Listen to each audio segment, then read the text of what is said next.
Just 5 hours ago, Saudi Arabia left the world stunned with an unexpected turn of events. Flash floods have hit parts of the country due to heavy rainfall recorded since last week. Known for its scorching heat and vast deserts, Saudi Arabia has now become the center of a shocking phenomenon. The arid desert is transforming into fertile farmlands, leaving even scientists amazed. Historically, the country rarely saw more than 15 megameters of annual rainfall. But this drastic change is challenging our understanding of the region. Is it a divine act? To learn more, join us in this video as we unravel the mystery and witness the extraordinary transformation as Saudi Arabia turns green. So wait no more. Today, let's dive into this video to learn more about this astonishing occurrence. The once barren desert in Arabia has undergone a remarkable transformation, especially in the west. The desert has turned green due to abundant water from rainy periods. Now, the landscape is covered with lush green meadows and flowing rivers.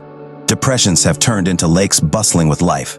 Animals like camels are grazing on fresh grass, and previously dry bushes are now vibrant with color. The vegetation growth is so significant that it can even be seen from satellites operated by NASA in space. This unexpected change has captured the attention of people worldwide. Some Muslims see this greenery as fulfilling a prophecy. According to their belief, a Muslim prophecy states that the last hour will not come until the land of Arabia turns into meadows and rivers teeming with life. This transformation seems to align with the prophecy's description, bringing believers a sense of fulfillment. Scientists offer a different perspective, attributing this transformation to the end of the glacial age. Over the last 2 million years, Earth has experienced successive cycles of glacial periods and interglacial periods, leaving distinct marks on the planet's surface. The recent heavy rains in Arabia mark the end of the glacial age, which significantly impacted the Earth's surface, particularly in the northern hemisphere. One peculiar aspect of this transformation is the presence of a river of hail running through the Iban Desert. Although it sounds strange, it adds to the uniqueness of this extraordinary event. In a surprising turn of events, Saudi Arabia experienced the phenomenon of a river made of ice, water, and hailstones flowing through the Arabian desert. This surreal occurrence occurred as a result of a severe hailstorm that covered the desert landscape in a blanket of white. The intensity of the storm painted the sandy lands of the city of A and the AI region with a layer of thick hail. Intense storms accompanied by hail hit various parts of Saudi Arabia on a large scale. The hail was so substantial that it completely covered the desert terrain. Images circulated on social media, capturing the unusual sight of a camel walking on a floor made up of hailstones. Following the hailstorm, a flash flood occurred in the High Al province in northern Saudi Arabia. This flash flood resulted from the melting of the heavy hailstorms, creating a flow through the desert landscape. Many see these strange natural phenomena in Saudi Arabia as having spiritual significance. They believe these events manifest God's word appearing in the form of unique weather forecasts. According to the Bible, weather changes are not merely chance occurrences. Jesus himself spoke about weather forecasting during his time in Matthew. The Pharisees and Sadducees asked Jesus for a sign from heaven, and in response, Jesus mentioned their ability to predict the weather based on signs in the sky. He criticized them for recognizing weather patterns but failing to discern the signs of the times.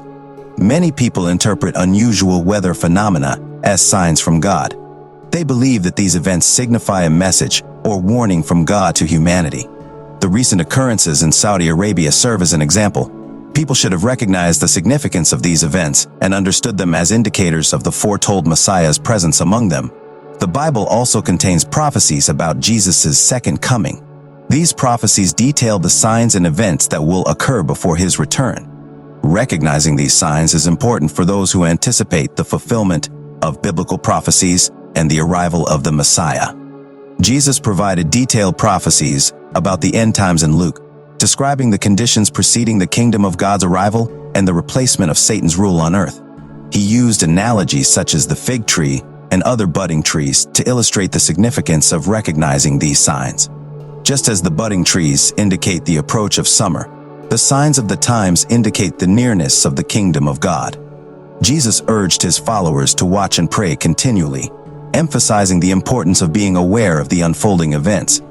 While watching doesn't make believers worthy on its own, their relationship with God and obedience to Him determine their worthiness.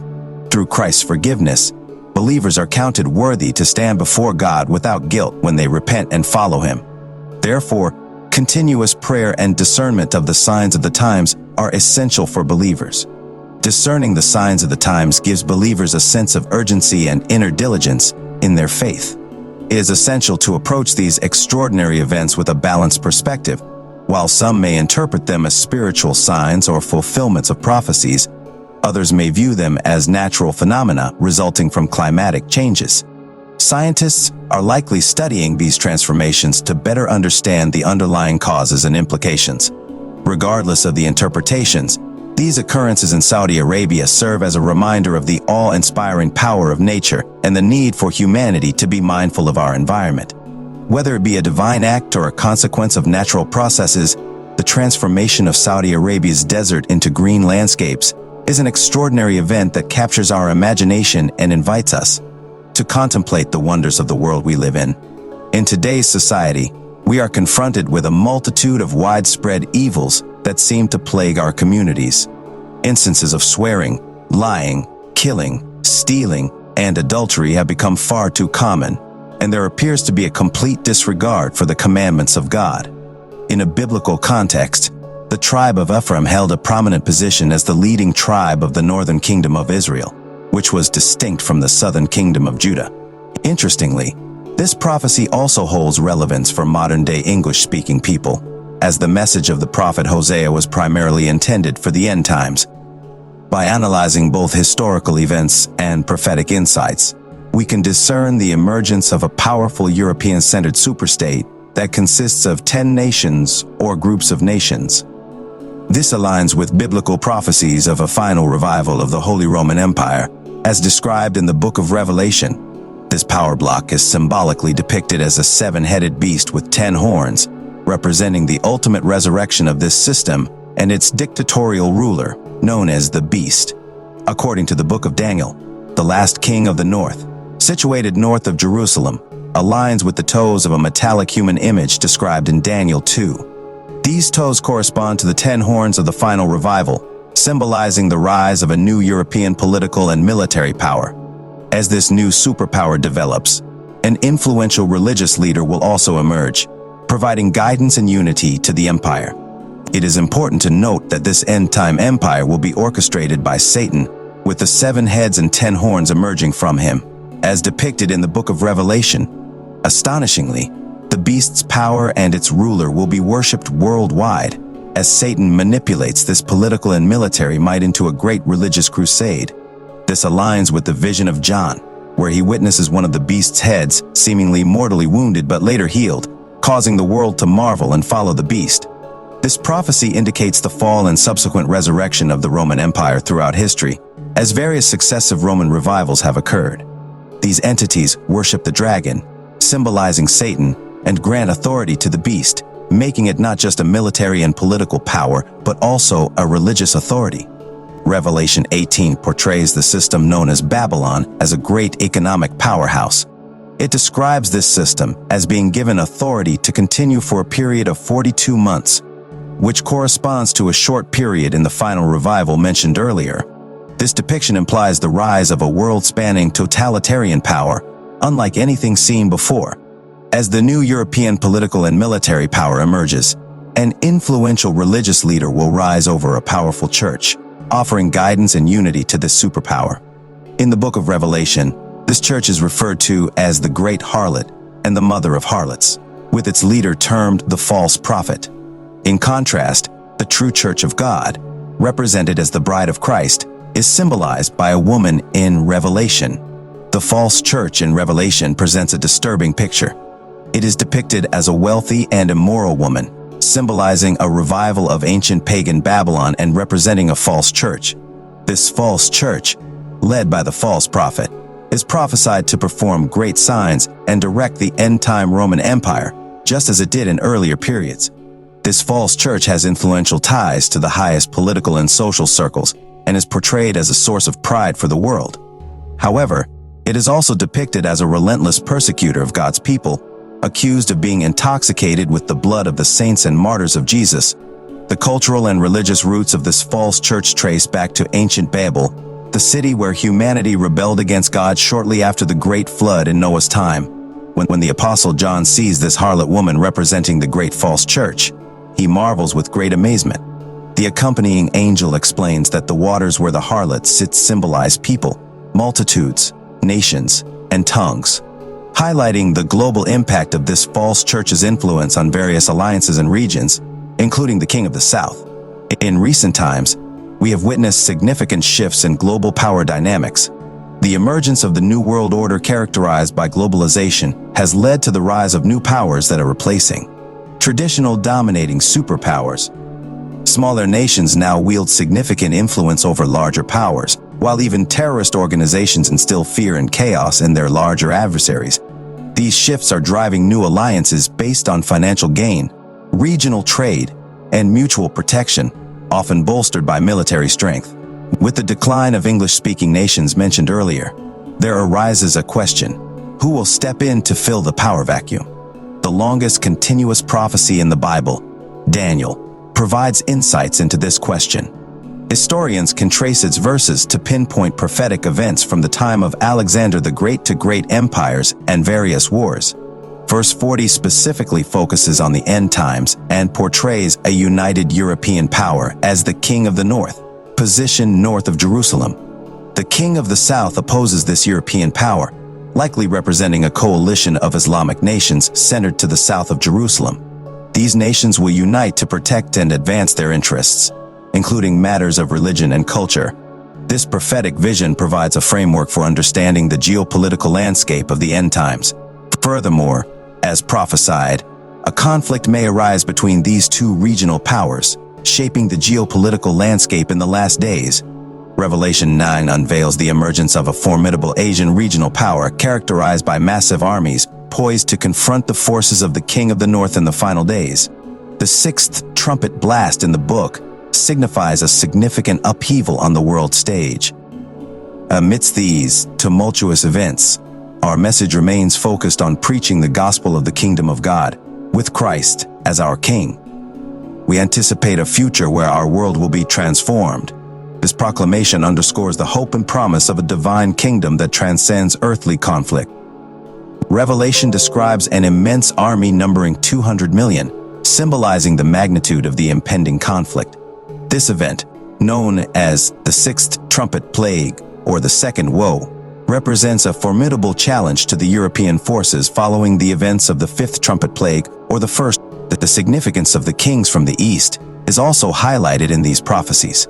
The emergence of a formidable Asian power adds another layer to the complex dynamics of the end times. This power is characterized by its massive armies and its readiness to confront the forces aligned with the King of the North. Our society today is plagued by widespread evils such as swearing, lying, killing, stealing, and adultery. There is a complete disregard for God's commandments, as evidenced by the prevailing cultural norms. In a biblical context, the prophecies of the end times hold relevance for modern-day English-speaking people.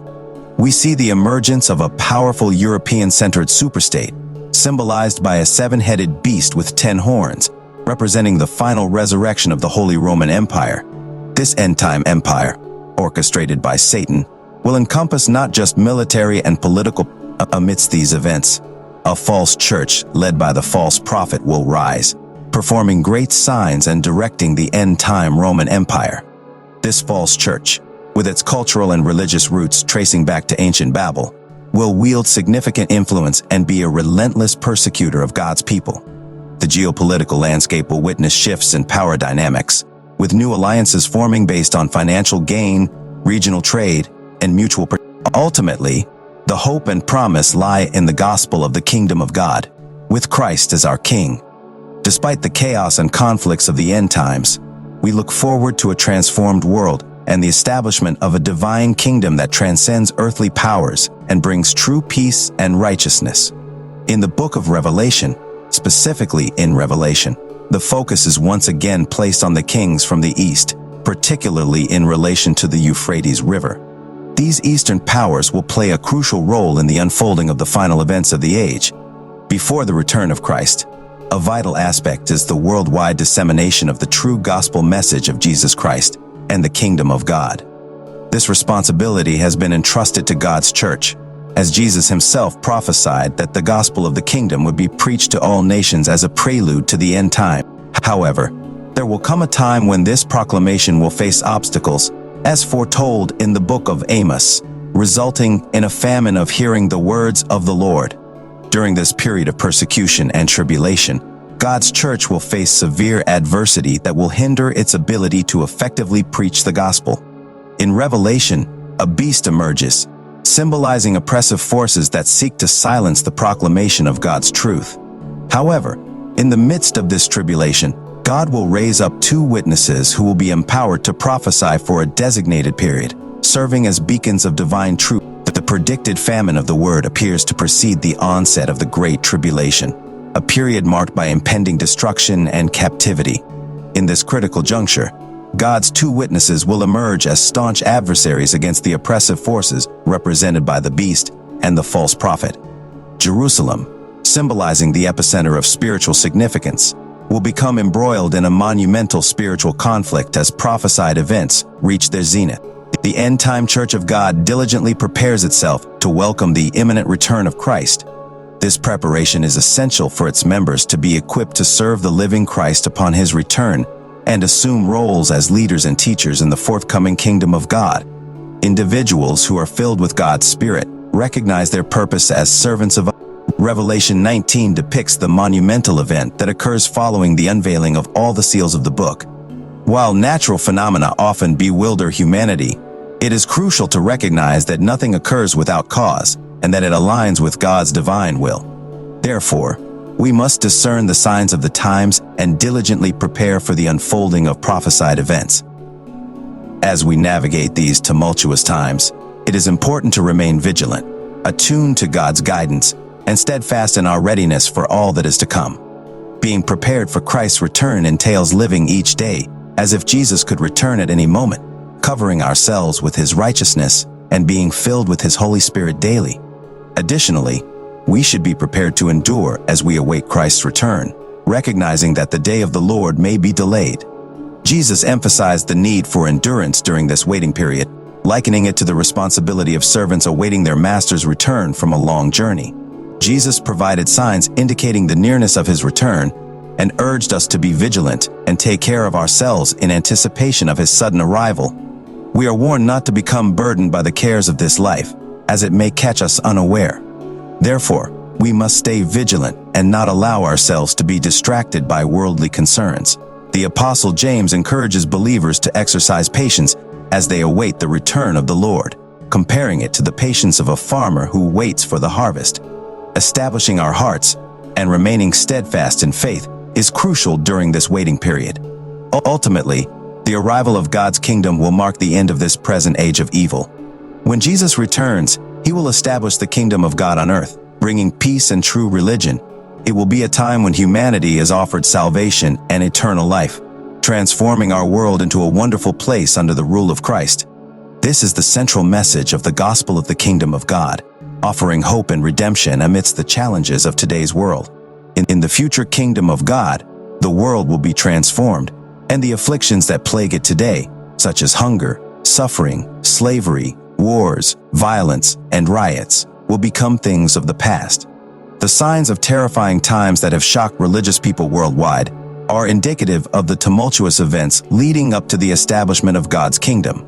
In conclusion, it is important for believers to discern the signs of the times, diligently prepare for the unfolding of prophesied events, and remain steadfast in faith as we await the imminent return of Christ. By living each day in anticipation of his return, enduring through tribulations, and staying vigilant, we can be prepared to serve the living Christ and play our roles in the forthcoming kingdom of God.